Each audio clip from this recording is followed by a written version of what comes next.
So guys, my today's topic is explain some basic concepts of blockchain technology. So before we move to that, let me explain you what is blockchain technology.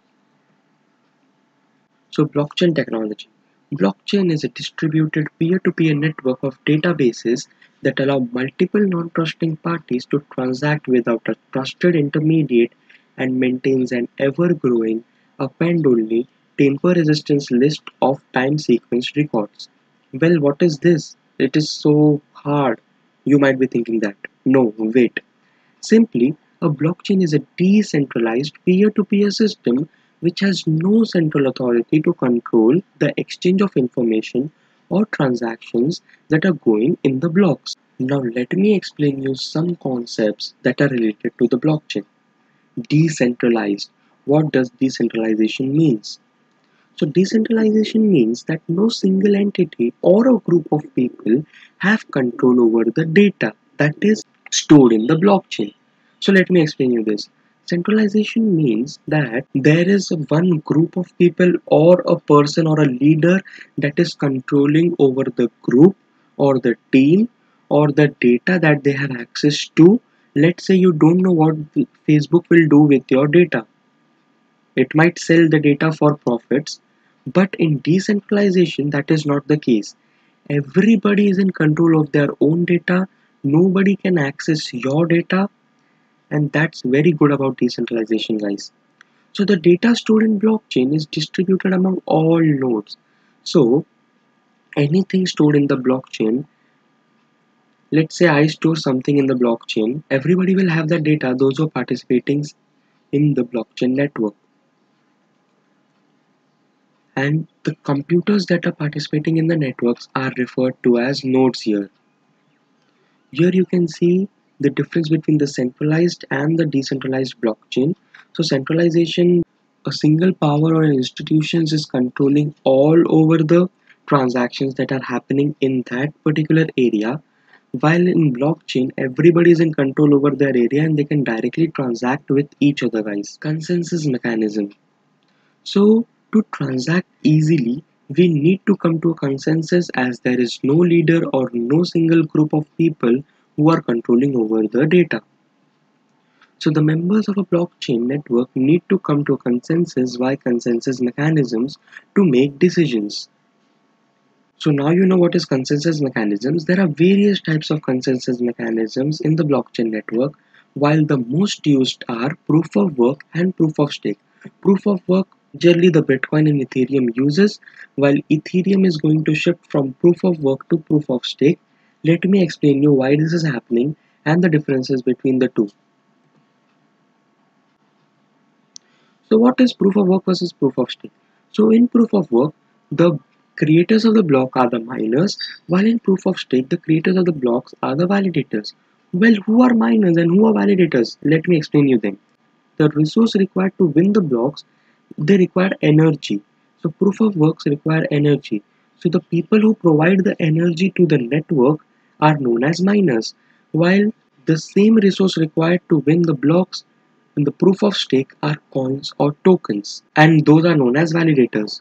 The cost of participation in the network which uses proof of work is quite high because they need to get equipments, CPUs, GPUs, and very high electricity to run that network. While in proof of stake, you just need coins or the tokens of the network that will help to validate blocks. The strength. So proof of work is highly strengthable, guys, because of the cost of the equipments and the energy that provides robust security, while proof of stake, the energy efficiency allows more scalability. So weakness. What is the weakness of proof of work? Bitcoin alone uses electricity more than some countries. Yes, guys, that is a very high contribution to the global electricity rate. While in proof of stake, the network control can be purchased. Means if you own the 51% of a network, let's say if you own 51% of the Ethereum, you can definitely tamper the validation of the blocks.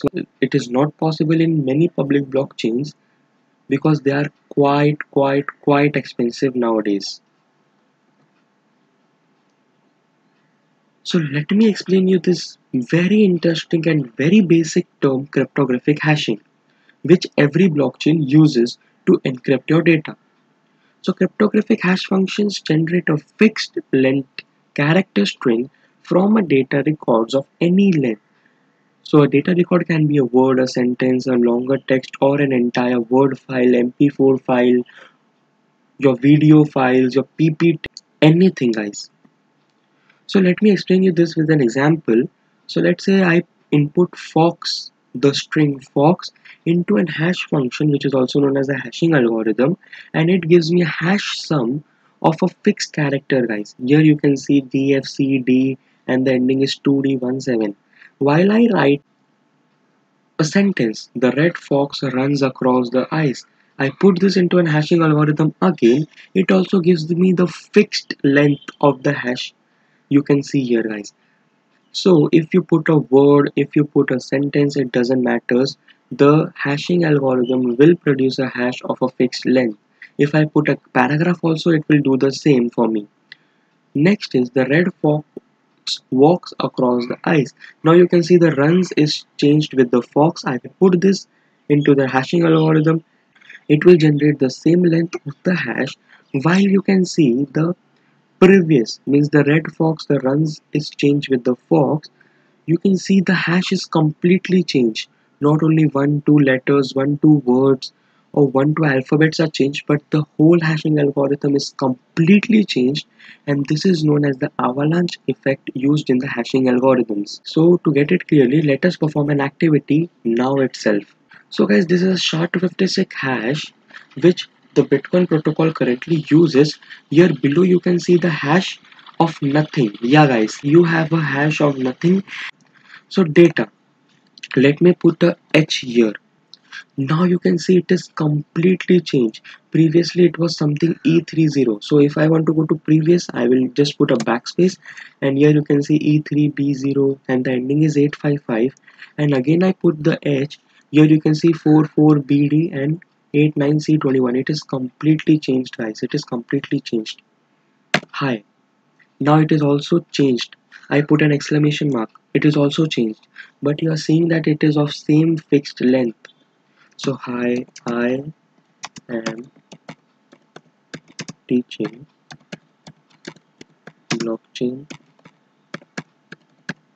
technology.